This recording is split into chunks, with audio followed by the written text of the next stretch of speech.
Chrome. So, on est good. Donc, on va attendre 4-5 minutes le temps que tout le monde arrive. Et on va pouvoir start le live par la suite. Donc, hop, hop, hop. Donc, pour ceux qui veulent, je suis en direct sur Twitch si vous voulez mieux voir l'écran, etc. S'il y en a qui se posent la question, donc on va aller revoir une notion importante. On va aller revoir les structures de marché là. Donc, pour toutes les personnes qui préfèrent voir ça sur PC ou autre, je suis en direct sur Twitch. Vous m'envoyez un petit message. Je vous envoie le lien du live ou autre pour ceux qui sont du coup sur, euh, pour ceux qui sont sur, comment ça s'appelle? Sur Insta. Et si jamais vous voulez prendre des connaissances en Trading Mode, ben, j'ai mis déjà un petit réel hier, donc n'hésitez pas à checker mes petits réels. J'ai expliqué un réel en 1 minute 30. Si jamais vous avez des questions ou autre par rapport à ça, pareil, n'hésitez pas à m'envoyer un message pour qu'on puisse corriger tout ça ensemble. Ok? Pour tous ceux qui veulent voir sur l'écran, je vous invite à venir directement sur Twitch. Ok, ce sera plus simple. Et ce sera mieux pour vous, comme ça vous pourrez vraiment voir de A à Z l'écran. Et du coup, on start dans 2 minutes. Dans 2 petites minutes.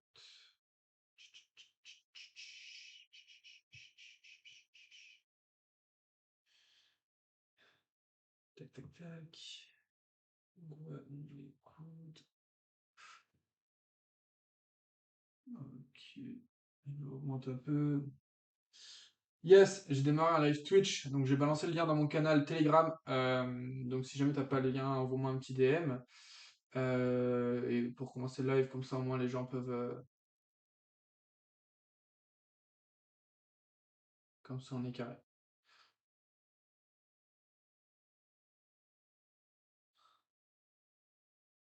Donc là je suis sur Twitch, donc normalement c'est good, hein. Normalement c'est good. Dites-moi sur Twitch si vous m'entendez, s'il vous plaît, un message dans le chat, etc. Si vous m'entendez, vu qu'il y a 2 personnes dessus avant qu'on puisse start. Et du coup, dites-moi si vous voyez bien mon écran, etc. Et si c'est good pour ça, on va pouvoir start. Donc l'objectif aujourd'hui de cet appel, de ce live, ok, ça va clairement être de vous expliquer les structures de marché, qu'est-ce que c'est, etc. Ok. Je vous avais dit que bah, ça va être la première formation que j'allais pouvoir vous donner, ok. Donc vraiment aujourd'hui les structures de marché, qu'est-ce que c'est? Ce qu'il faut comprendre avec les structures de marché, c'est vraiment les fondations de votre trading. Si aujourd'hui vous ne savez pas repérer les structures, bah, vous allez avoir énormément de mal à pouvoir trader dans la tendance. Or, comme vous le savez, ou peut-être pas, ben, 70% du temps, le marché suit sa tendance. Donc, c'est vraiment important pour vous bah, de bien maîtriser du coup cette notion-là. Ok? Donc, à partir de ce moment-là, la première notion qu'il faut tout le temps garder en tête, quand vous tradez, c'est que 70% du temps, le marché suit sa tendance. Ok? Waouh. Suit sa tendance.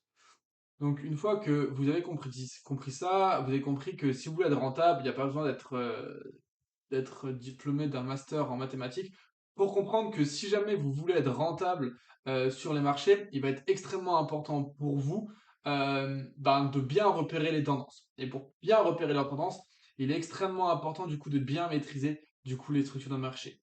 Donc aujourd'hui, qu'est-ce que c'est les structures de marché? Donc on va avoir 4 termes à vraiment comprendre. Donc on va avoir le terme bullish ou haussier, ok, donc bullish, ça va être en anglais, haussier, ça va être en français. On va avoir bearish, ok, donc bearish ou baissier, ok. On va du coup avoir les shift market structure ou alors les shosh, ok. Ça dépend, euh, ça dépend des personnes, ok. Ça dépend à quelle école vous êtes formé, etc. Mais bref, ça c'est vraiment le truc important à comprendre. Et ensuite, il va avoir du coup les BIOS. Ça, c'est les 4 notions que vous devez vraiment connaître, vraiment maîtriser. Si vous voulez, hop, je vais juste mettre là, comme ça vous allez pouvoir voir du coup sur Instagram. Donc ça, c'est vraiment la notion qui va être extrêmement importante à comprendre et à maîtriser si jamais vous voulez à tout prix euh, maîtriser les structures. Une fois que vous avez compris ça, bah, vous savez qu'il y a 3 phases, enfin vous le savez ou peut-être pas, hein, mais il y a 3 phases sur les marchés financiers. La première phase, ça va être les structures du coup de marché, donc les tendances haussières. Donc ça, c'est la première phase qu'on va pouvoir avoir.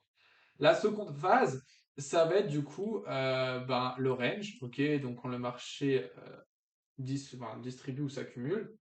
Et ensuite, on va voir la dernière phase qui va être du coup la phase de retournement. Donc on est en marché haussier et bim, vous voyez, on s'essouffle et on se retourne, ok? Donc ça, c'est les trois phases du marché qu'il faut comprendre. Donc le plus important pour bien maîtriser ces phases-là et les comprendre de A à Z, ben ça va vraiment être de repérer les plus hauts et les plus bas. Ok?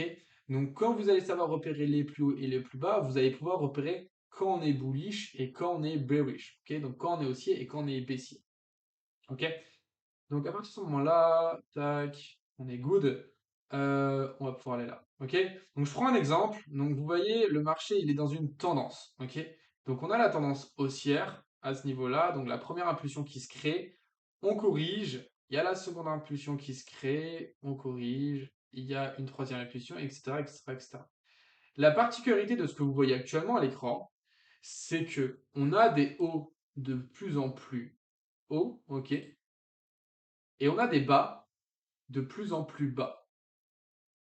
À partir de ce moment-là, vous allez comprendre que finalement, bah, plus le marché fait des impulsions, plus elles sont hautes.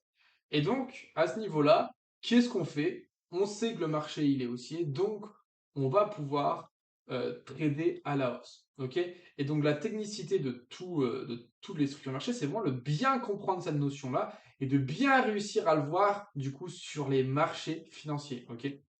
Donc, à ce niveau-là, vous avez du coup les structures haussières. Une fois que vous avez repéré ça, que vous avez compris ça, ben, ce qui va être important, ça va être la dernière notion, je l'ai mis à l'envers, mais les BOS. Qu'est-ce qu'un BOS? Un BOS, c'est dès qu'on vient casser une structure. Ok, donc BOS, break of structure. Ok, hop, à ce niveau-là. Donc à ce niveau-là, on est good, et au niveau du texte, je vais pouvoir mettre BOS. Donc à ce niveau-là, vous voyez qu'on a fait un BOS. À ce niveau-là, on a fait un BOS. Et quand on a fait un BOS, l'une des questions qui est importante pour vous de vous poser en tant qu'investisseur, en tant que trader, c'est de se poser la question, bah, quel est le plus bas qui m'a fait de mon nouveau plus haut quand on est en tendance haussière? Ok, je vais vous la noter si vous voulez, hein. Mais du coup, euh, ouah, c'est quel est le plus qui m'a donné mon nouveau plus haut? L'intérêt de cette question-là, c'est vraiment de se dire, bah, de bien repérer l'impulsion. Parce que si vous ne savez pas bien repérer l'impulsion, bah, vous ne serez pas, du coup, bah, vous n'arriverez pas à aller chercher une certaine rentabilité. Donc, vous repérez bien les impulsions, vous pourrez bien placer vos Fibonacci, vous pourrez tout entraîner dans la tendance, vous pourrez tout le temps repérer du coup les retournements de marché et vraiment comprendre le marché et pas vous dire ah bah je comprends pas pourquoi il s'est retourné à cet endroit-là, etc., etc., etc. Et donc, à partir de ce moment-là, bah là, vous avez la notion, là, vous êtes good. Donc, aujourd'hui, bah, vous avez le marché, il fait ses extensions. Un point important en général, et c'est pas une notion qu'on va aborder aujourd'hui même, sinon je vais pas perdre beaucoup de personnes et j'ai envie que ce live-là il soit pas forcément extrêmement long. Mais c'est de se dire, bah, aujourd'hui, si on fait des plus hauts de plus en plus hauts, ça veut dire qu'on va avoir du coup des expansions bah, de plus en plus hautes. Et du coup, bah, pour vous, l'objectif, ça va être de comprendre ça. Vous savez repérer les structures, ensuite, vous allez pouvoir, avec le temps et avec du coup une formation à distance et temps qu'on pourra faire la semaine prochaine ou dans les prochaines semaines, bah, voir que le marché va ralentir. C'est-à-dire, vous avez, hop, vous avez ici, ok. Vous avez du coup le marché fait ses impulsions, comme vous pouvez le voir là. Donc voilà, une impulsion qui a une taille A, ok. Donc là, je vais stopper mon trait. Donc vous voyez, il y a l'impulsion qui fait la taille A, ok. On a la seconde impulsion qui fait du coup la taille A où elle est relativement similaire, hein.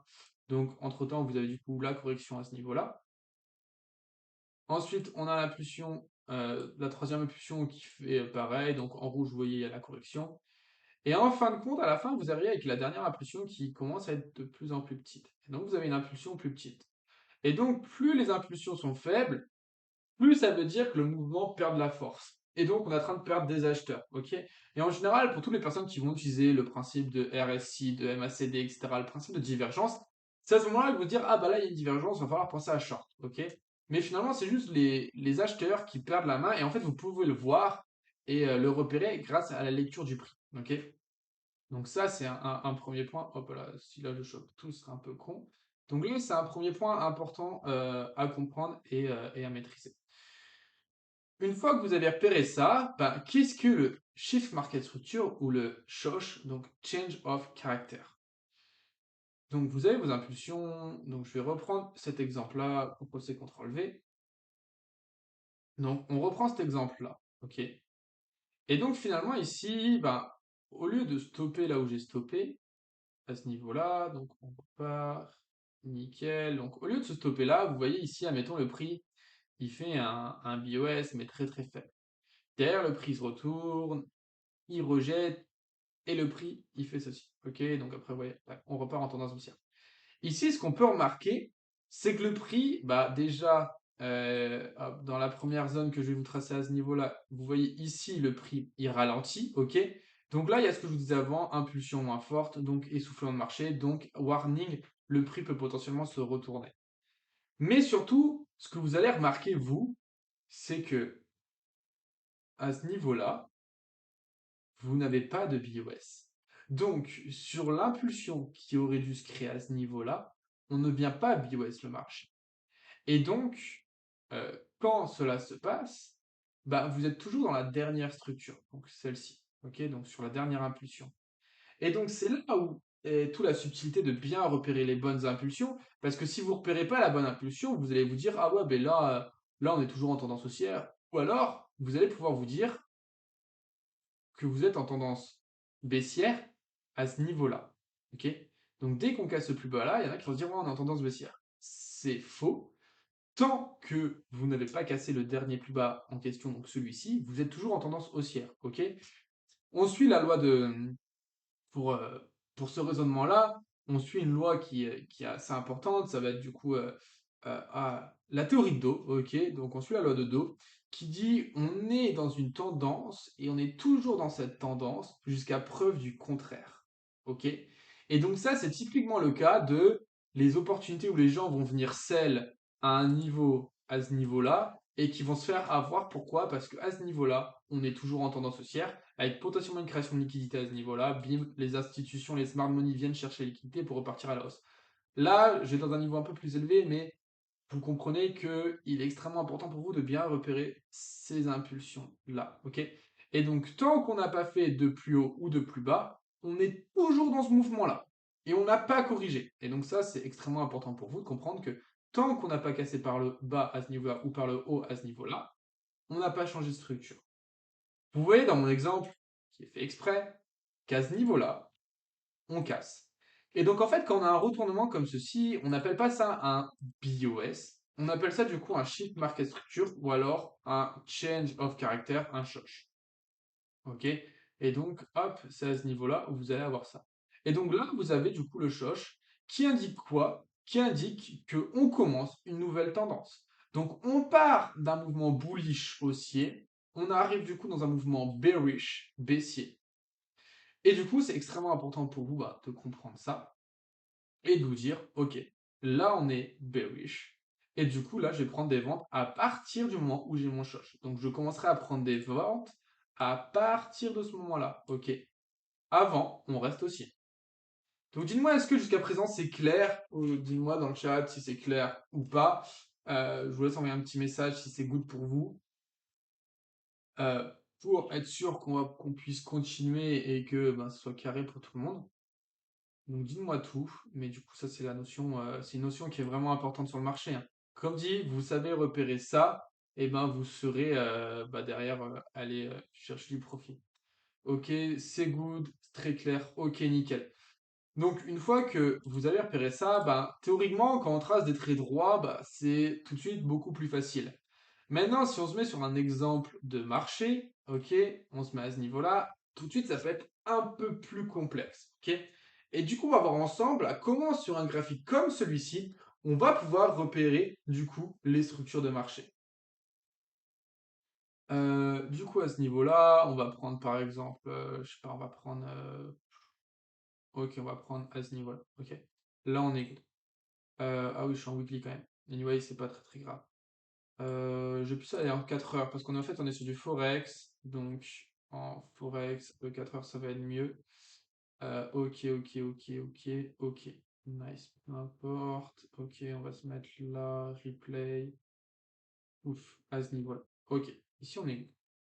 Donc ici, imaginez, vous arrivez sur le marché maintenant. Ok? Donc la première chose que vous allez faire quand vous allez arriver sur le marché, ça va être d'aller dans une unité de temps supérieure pour voir un peu la tendance de fond. Là, vous voyez, la tendance de fond, on est baissier. Pourquoi? Parce que du coup, on a euh, un plus haut à ce niveau-là, un plus bas, un plus haut, un plus bas. Vous voyez qu'à ce niveau-là, on est venu casser ce niveau-là. Bim, on passe baissier à partir du moment où on casse ce niveau-là. Et donc là, on repasse baissier. Ok? Et donc, à partir de ce moment-là, bah, tant qu'on n'a pas cassé là ou tant qu'on n'a pas cassé là, on reste baissier. Ok? Donc ça va être le premier indicateur qu'on va avoir, du coup, pour tracer nos zones. Tac, tac.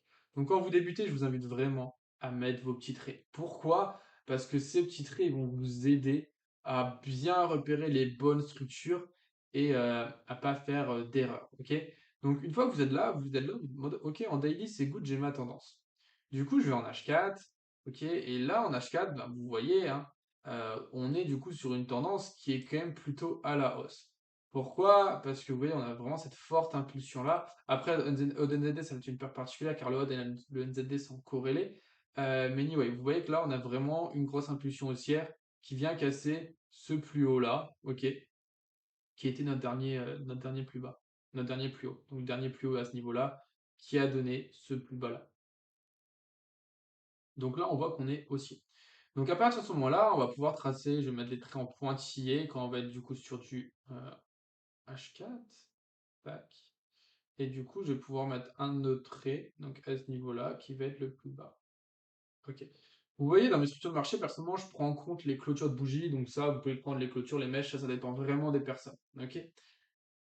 Donc là, jusqu'à preuve du contraire, on est haussier. Donc là, ce qu'on va chercher à faire, c'est du coup aller chercher des achats. Ok. Donc à ce niveau-là, typiquement, ici, vous voyez, boum, on aurait pu déterminer une zone. Euh, je vais pas rentrer, mais ça c'est pareil, c'est une notion qu'on devra voir ensemble, donc tout ce qui est PY, breaker block, etc. On aurait pu repérer un PY à ce niveau-là, vous voyez, le prix vient bien dans la zone, boum, le prix part. On a un tendance haussière, c'est logique. C'est logique d'aller prendre du coup un achat. Pareil, petit tips que je vais vous donner, pensez à réinitialiser vos graphiques, ok? Donc c'est Alt R, ou alors vous pouvez faire, du coup ça dépend, clic droit, Alt R ou clic droit, réinitialiser le graphique. Ok, comme ça, vous êtes sûr d'être dans la bonne unité de temps. Donc à ce niveau-là, vous voyez, on a impulsion haussière, donc on aurait pu potentiellement prendre un achat à ce niveau-là. On voit que le prix ne veut pas casser, ok. Et donc, bim, là, vous voyez, le prix, il nous fait des impulsions, ok. Donc à ce niveau-là, vous voyez, il y a le prix qui corrige, le prix repart, ok. Donc là, vous voyez que la tendance haussière, elle se confirme bien, ok. Nouveau plus haut à ce niveau-là, tac, on corrige, on refait un niveau plus haut. Donc ici, tac, attendez. Hop, à ce niveau-là, on voit qu'on passe, on est en tendance haussière, donc ici, boum, BOS. BOS à ce niveau-là qui confirme la tendance de fond, et nouveau BOS à ce niveau-là qui confirme une fois de plus la tendance de fond. Ok? Donc ça, c'est extrêmement important. Donc là, on est en tendance haussière, on le sait, on va pouvoir continuer. Donc vous voyez, on vient tester notre zone. Donc imaginez ici, hein, vous aurez pris un achat ici en sachant qu'on est en tendance haussière. Vous prenez votre achat là, tendance du coup haussière en daily. Vous prenez votre achat là, vous voyez, boum, on se positionne. Vous pouvez prendre une première position à ce niveau-là. Vous pouvez prendre une seconde position. Donc ça, c'est nos zones qu'on peut définir. Donc là, c'est un PY, une seconde position dans cette zone-là. Et vous pourrez attendre une correction pour prendre une autre position potentiellement plus bas. Ok? Anyway, là, pour l'instant, le prix n'est pas venu retest. Vous voyez qu'il y a notre impulsion, donc notion de distance étant, je retouche un petit mot à ce niveau-là, donc vous voyez que du plus bas à ce niveau-là jusqu'ici, en 4 jours et 12 heures, on a fait 1700 pips, et vous voyez que si je prends d'ici, je vais même prendre du plus bas à ce niveau-là, de ce niveau-là à ce niveau-là, on a fait 868 pips, donc 2 fois moins de pips, en 3 fois plus de temps. vous voyez la notion de distance étant qui montre un essoufflement de marché. Donc, à ce niveau-là, on peut se dire, OK, on pourra pouvoir avoir une correction à ce niveau-là. Donc, si vous avez pris un trade là, un trade là, prendre des gains à ce niveau-là, ça paraît pertinent. Donc voilà, donc ici vous voyez que le prix il continue de monter. Et donc là, très bel exemple. Très bel exemple de on est en tendance jusqu'à preuve du contraire et donc le prix continue de monter. Ok. Néanmoins, on reconstate un essoufflement. Donc après, on n'a pas la situation économique ici. Donc ici, vous voyez que la phase qui s'installe à ce niveau-là, du coup, c'est une phase de range. Ok, je pense que vous voyez bien un point de touche ici, point de touche ici, point de touche, point de touche, point de touche, point de touche, point de touche. Donc là, on est sur une phase de range qui s'installe. Ok, donc ça confirme l'essoufflement que je vous donnais ici à ce niveau-là. Ok. Donc le range s'installe, on est en train de réaliser du coup une distribution et du coup à ce niveau-là, vous voyez, boum, le prix, il a continué de range et vous voyez, il a cassé à la hausse. Donc là, ces mouvements-là, c'est potentiellement des mouvements fonda. Pourquoi? Parce qu'ils se font au moment de l'Austrian London et on voit qu'on a eu un gros mouvement à 1 h du matin. Ok. Et en général, les annonces sur l'OD ou le NZT se font à 2 h du matin et des gros mouvements ont lieu du coup lors de la London Open. Et du coup, vous voyez ici, ben, vous êtes toujours en tendance haussière. Ok. Tac, tac, tac. Et donc voilà. Et après, vous faites ainsi de suite, ainsi de suite, ainsi de suite. euh, vous tradez les mouvements comme ceci. Donc dites-moi, est-ce qu'avec cet exemple-là, qui était fort intéressant, dites-moi, est-ce que vous avez compris du coup un peu plus la notion? Et du coup, là, en fait, il faut comprendre la subtilité à ce niveau-là. Est-ce que notre structure, c'est de ce bas-là à ce haut-là ou pas? Dans ce cas-là, vous voyez, il y a un range. En soi, on n'a pas eu de correction à ce niveau-là qu'on attendait, etc. Néanmoins, personnellement, je vais me dire qu'on a une nouvelle impulsion à ce niveau-là qui repart là. Pourquoi? Parce que vous voyez, le prix il a repris de la force. Ok. Et il nous a fait pas 1000 pips en 20 heures. Ok. Donc là, il a repris une force. Donc là, il a récupéré. Donc le mouvement de correction qu'il aurait dû faire, bah, il l'a pas fait. Ok. Donc pareil, on est en 4 heures, c'est la fonda, c'est des zones d'incertitude, etc. qui se créent. Mais du coup, à ce niveau-là, il corrige pas.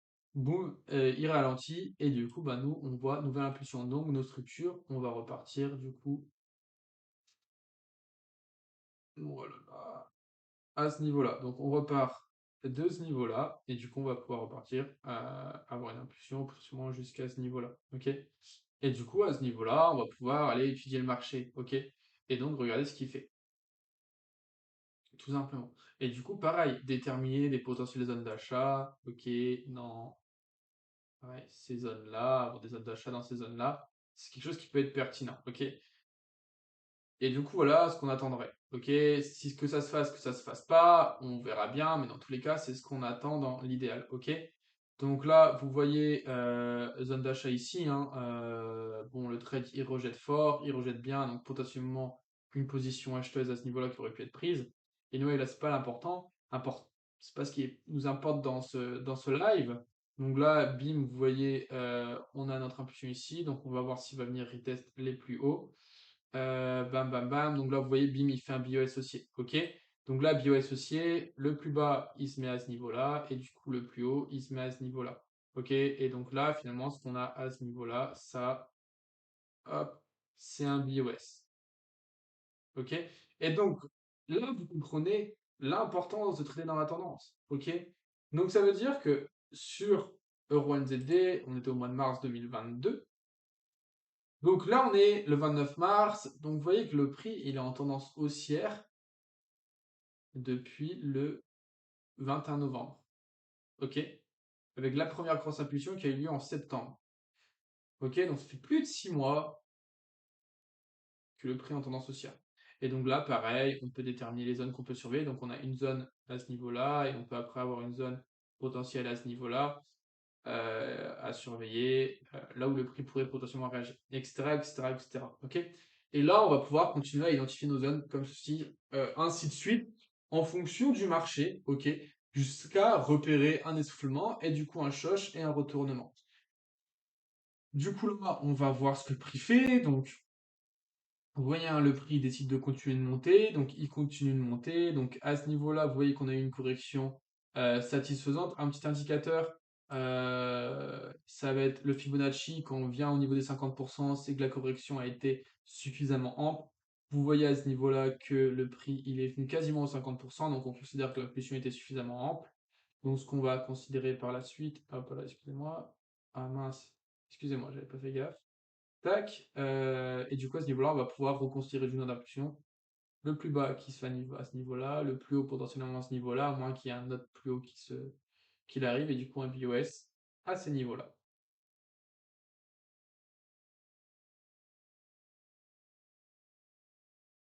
Et du coup, voilà, et après on continue ainsi de suite, et on repère nos zones d'achat, enfin nos zones d'achat typiquement dans le cas à ce niveau-là. Donc là, vous voyez, on repère que le marché, vous voyez, il est venu chercher une zone d'achat à ce niveau-là, il est reparti, donc on a fait un nouveau plus haut. Bam, bam. Ok, et à ce niveau-là, hop, BOS. Ça va faire 26 minutes qu'on est en live. Je pense que là, on a un très bel exemple. Je dis que ce soit pas forcément ultra long, mais là, je pense que vous avez vraiment compris du coup cette notion-là et l'importance, hein. L'importance, vous voyez, on arrive vraiment sur les 8 mois de tendance, de continuation de tendance. Et donc, dites-vous hein, que vous pourriez être potentiellement acheteur depuis cette zone-là, ok? Donc, depuis cette zone-là, avec des prises de profit à ce niveau-là. Mais ensuite, une fois que le mouvement est reparti ici, pas de signe de range ou de consolidation. Et vous voyez, vous êtes sur un trade là actuellement à plus de 7500 pips. Donc pareil, c'est du swing, ok? Mais ce que vous pouvez appliquer en M2, vous pouvez l'appliquer, enfin ce que vous appliquez en H4, vous pouvez l'appliquer en M1, vous pouvez l'appliquer en weekly, vous pouvez l'appliquer en M10, en M15, etc., etc., etc. Donc vous pouvez l'appliquer dans toutes les unités de temps que vous avez. Et donc ça, c'est vraiment un truc qui est vraiment, vraiment important à comprendre, ok? Et du coup, à ce niveau-là, bah, vous avez du coup la tendance qui continue et ainsi de suite. Ok, et là, en fait, on peut continuer jusqu'à avoir un retournement, ok, intéressant. Pareil, quand on est sur du H4, je vous invite vraiment à faire confluer ces confirmations avec la fondamentale. Ok, allez analyser la fondamentale, c'est quelque chose d'extrêmement important. Et là, bon, vous voyez, vous faites continuer. Là, ce qu'on peut voir, c'est que actuellement le prix, il vient pas faire de nouveau plus haut, donc là, il fait une correction tranquillement. Tac, tac, tac. Et donc, vous voyez, hein, il vient faire sa correction, il vient retest, il fait un nouveau plus haut. Et du coup, là, hop, un achat aurait pu être pris ici. À ce niveau-là, on resurveille les zones, on voit ce que le prix donne. Ok. Donc là, vous voyez, la structure, c'est ceci, ceci. Rappelez-vous de l'exemple où j'ai dit, ah, vous voyez, quand ça casse pas, on va potentiellement se retourner. Soyons pas étonnés si ici, on se retourne. Ok. Tac, tac, tac. Donc, vous voyez, le prix il teste. Là, le prix, il est hésitant. Ok. Donc là, vous voyez vraiment un prix qui est de retour hésitant. Ok.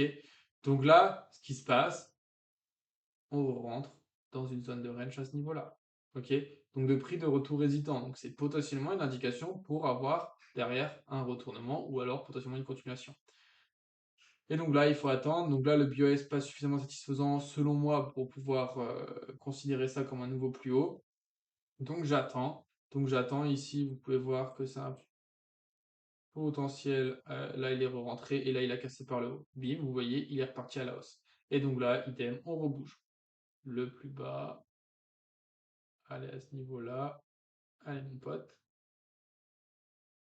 au plus haut, à ce niveau-là. Ok, etc., etc., etc. Donc avec le BES qu'on va considérer à ce niveau-là. Ok, et ainsi de suite. Et ainsi de suite, jusqu'à ce que le marché nous dise, bah non, je me retourne et je pars dans l'autre sens. Donc voilà. Donc dis-moi si vous avez des questions ou pas, hein. Mais voilà pour les structures de marché. Donc vous voyez, là on peut rebouger nos traits. On peut revenir à ce niveau-là. Hop, on fait un plus haut. À ce niveau-là, on fait un plus haut. Euh, hop, BOS à ce niveau-là. Et donc là, vous voyez le nombre de trades en continuation de tendance que vous auriez pu prendre. Vraiment. Et là, vous voyez comment vous aurez pu finalement prendre le marché. Vous voyez, 50%, elle est confirmée. Et donc ça, c'est vraiment une des notions qui est extrêmement importante à maîtriser en trading. Si vous ne maîtrisez pas ça, bah, vous aurez extrêmement de mal à être rentable du coup sur les marchés financiers. Ok, vous connaissez les structures. Ok, donc on va à ce niveau-là. Je vais retourner en Weebly pour trouver mes textes. Voilà. Donc vous maîtrisez ça. Vous maîtrisez ce mouvement-là. 70% du temps, le marché suit sa tendance. Je pense que vous avez compris, hein, sur le nombre de zones que vous avez, la statistique, elle s'avère vraie. Le terme bullish, bearish, shift en market structure, BOS, c'est good. Vous avez les structures pour comprendre les BOS ici.